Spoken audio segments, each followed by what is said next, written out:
Salut à toi, imagines-tu pouvoir voyager sans te faire une idée des lieux où tu vas?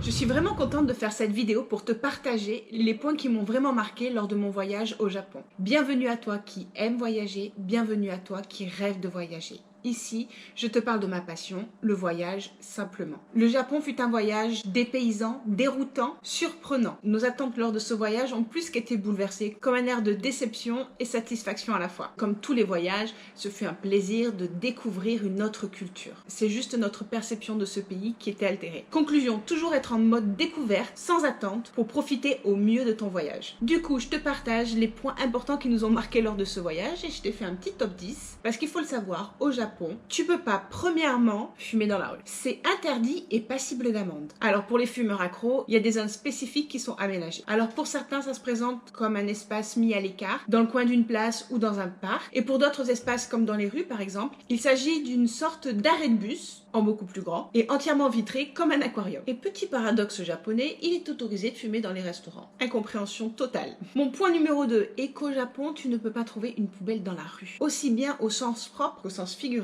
Je te défie, tu peux toujours chercher une poubelle dans les rues du Japon, c'est une vraie chasse au trésor. Alors tu te dis bien évidemment que pour le coup, les rues doivent être bien sales. Eh bien non, c'est un paradoxe aussi, car c'est une réalité, les Japonais sont respectueux en tout point. Les rues sont nickel, aucun déchet, aucune feuille morte, ils les ramassent, je les ai vus. Aucune déjection de chiens. Mais alors tu te dis sûrement, comment font-ils? Eh bien, ils gardent leurs poubelles sur eux, pour les ramener chez eux, ou dans certains magasins où tu peux déposer tes poubelles. Mais attention, ils sont à cheval sur le tri, et il est bien différent du nôtre. Ils te demanderont même, si tu as mal fait ton tri, de déballer ta poubelle et de faire le tri, avant de la jeter. En numéro 3, au Japon, tu ne peux pas trouver des toilettes sales. Et oui, les toilettes au Japon, c'est toute une histoire. Là aussi, l'hygiène prime, aussi bien pour ton derrière que pour les lieux. Et en plus, tu peux prendre le luxe d'aller aux toilettes où tu veux, quand tu veux, même dans les lieux publics. C'est sans inquiétude d'odeur ou de saleté. Quant aux toilettes lui-même, c'est un outil aux multiples fonctions. Nettoyante, séchante, chauffante, sonorisante pour une discrétion assurée. Ce qui, pour le coup, t'incite à y rester beaucoup plus longtemps. Mon point numéro 4, c'est qu'au Japon, tu peux pas garder tes chaussures à l'intérieur d'une maison ou dans certains lieux. Tu te verras demander d'enlever tes chaussures. C'est la base de l'hygiène. Même si les rues sont ultra propres au Japon, c'est pour éviter de ramener toutes les saletés de la rue avec les multiples bactéries ou spécimens d'autres genres dans ton lieu de vie. Alors pour le coup, toutes les maisons et les appartements sont équipés à l'entrée d'un sas se présentant sous forme d'une marche avec un placard pour faire ton échange de chaussures contre des chaussons. Point numéro 5. Au Japon, tu peux pas être morose dans le métro. Le métro japonais est un plaisir à emprunter. Au-delà de son mode de fonctionnement où tu auras quelques difficultés à cause de la barrière de la langue, la déco lumineuse et ornée de mangas de toutes les couleurs, le tout accompagné de petits chants d'oiseaux, ça conditionne ta journée. Et bien sûr, tu trouveras des lieux ultra propres et sans odeur désagréable. Et pour couronner le tout, s'il y a du monde, tu es sûr de pouvoir circuler sans te faire bousculer. Car tout le monde se déplace scrupuleusement en ligne, il y en a deux, une lente, une rapide, personne ne se rentre dedans, c'est impressionnant à voir, comme une vraie fourmilière. Mon point 6, au Japon, tu peux pas manger dans un restaurant typiquement japonais. À l'autre bout du monde, tu as forcément le désir d'aller dans des restaurants typiques et authentiques du pays que tu visites. Mais au Japon, c'est compliqué, même impossible. Tout simplement à cause de la barrière de la langue. Le japonais traditionnel parle très peu l'anglais, voire pas du tout.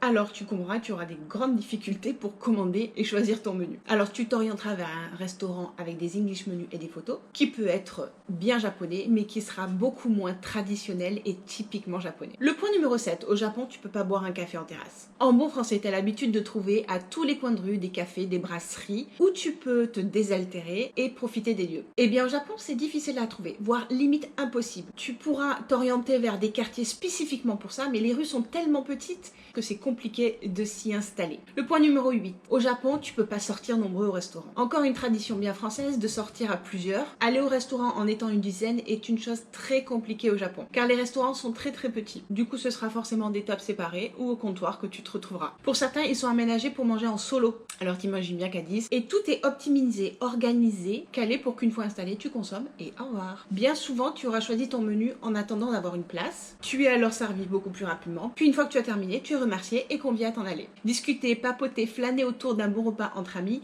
est une chose impossible au Japon. Le point numéro 9. Au Japon, tu peux pas payer de taxes quand tu fais ton shopping. Les Japonais t'exempteront de la taxe à partir de 5000 yens d'achat selon ce que tu achètes, selon les magasins où tu vas. Et ça, c'est top, parce que pour une fois que tu peux éviter de payer une taxe, Alors aie toujours ton passeport avec toi dans les rues du Japon. Et pour terminer, le point numéro 10 qui est très important, c'est qu'au Japon, tu peux pas vivre sans Wi-Fi. Alors loin de moi cette idée d'être connecté en permanence, mais avoir une connexion Wi-Fi au Japon est une chose indispensable. Tu te la procureras sous forme de pocket Wi-Fi ou de carte SIM internet. Alors il est vrai que le Japon est un pays ultra connecté, que tu pourras trouver de la Wi-Fi facilement, mais ce sera fastidieux de te connecter à chaque fois. Car c'est vraiment indispensable pour toi d'avoir la Wi-Fi tout le temps pour pouvoir te repérer, t'informer et traduire, parce que tout est écrit en japonais, dans la rue, dans les magasins. Très peu de choses sont écrites en anglais pour communiquer avec les Japonais et puis surtout bénéficier du Google Maps qui est très bien optimisé pour te donner les meilleurs transports et les meilleurs déplacements à réaliser. Alors sois certain que la Wi-Fi est très utile au Japon. Peux-tu vraiment voyager sans connaître le pays où tu vas? Ne va surtout pas voyager sans préparer ton voyage et me partager ta façon de faire. Je me ferai un plaisir d'argumenter et de solutionner tes blocages. En attendant, mate mes photos sur mon compte Instagram, lis mes articles sur mon site web, abonne-toi à la chaîne YouTube. Je te réserve plein d'autres conseils voyage. À très vite.